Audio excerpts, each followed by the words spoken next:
What you said here is that the United States is in many ways an exceptional nation because of its views on government. But what about our views on other aspects of our society that Americans tend to take pride in, like our free enterprise system? How has immigration changed views on that? Right. Well, again, as I've tried to emphasize, the political system must represent the new voters as a consequence of immigration. And there's been a lot of good survey work. Let me give you some. Both the Pew Hispanic Center and the Pew Research Center have done research on these kind of questions. And they ask a question like this. Would you like to see a government that spends more and does more, or spends less and does less? 75% of Hispanic voters say they want a government that spends more and does more, versus 41% of the general population. So if you add lots of people who want that, who have that political preference, the political system will respond. There's research showing that the greatest support for gun control on Obamacare is often found among Hispanic Americans. So that would be another example. They've done some great research on attitudes towards capitalism.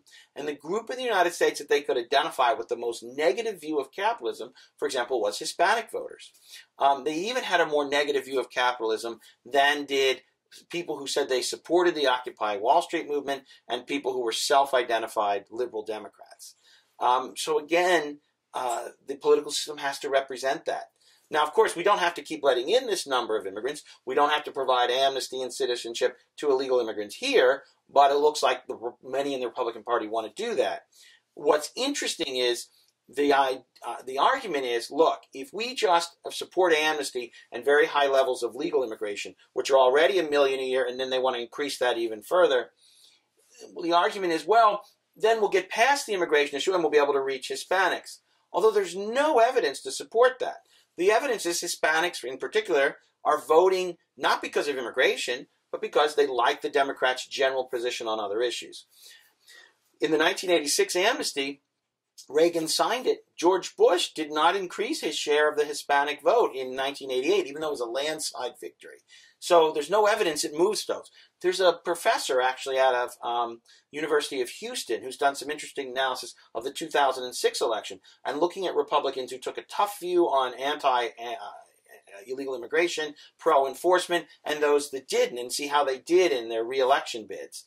And it's a good year to test because there was a House bill that passed that was very strong on enforcement that actually sparked national demonstrations across the country by immigrant rights groups. So it was a very salient issue at the time. And what Professor Howley found from Houston is that those Republicans who took a tough view on immigration and enforcement did no worse with Hispanics than the most liberal Republicans who were anti-enforcement and wanted to offer citizenship. It didn't affect votes because the Hispanic voters, as I said, are voting for the Democratic Party because they agree with it, not because of immigration issues.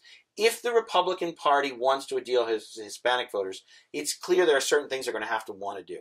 More income redistribution, higher taxes, particularly on high income earners, support for government programs on health care like expansion of Medicaid and the Obamacare affordability credits. These things can win them, I think, Hispanic votes. Changing their position on immigration probably is not. Gun control, as I indicated, is another area that the Hispanic voters are alienated from Republicans. So taking a more sympathetic view towards gun control could help Republicans with Hispanic voters. Now, the Republicans have an alternative. They can enforce the law and encourage illegal immigrants to go home and advocate much lower levels of legal immigration in the future. Instead of 1 million or 1.1 million new legal immigrants a year, bring that number down to, say, 300,000. So we'd have, say, 3 million new legal immigrants each decade instead of 11 million. If they don't do that, if they don't bring the levels of legal immigration down and encourage illegal immigrants to go home, then they really do need to look at their positions on gun control and taxes and things like that so that they can appeal to the new electorate that immigration is creating. In effect, we're electing a new people, and the Republican Party needs to either stop that from happening or adapt to that, move to the left politically. It sounds like what you're talking about here is more the attitudes of the world are transforming the attitudes that we're used to in the United States. You use Europe as an example. If the immigration debate was really focused on immigrants from Europe as opposed to from Latin America and Asia and the Middle East, would we still see the same problem? I think the evidence is pretty strong that, to the extent that we can tell, European immigrants also are very sympathetic to a more expansive government. If we were getting most of our immigrants, as we used to, from Europe, the impact politically would probably be about the same, that about 2/3 would end up in the Democratic Party.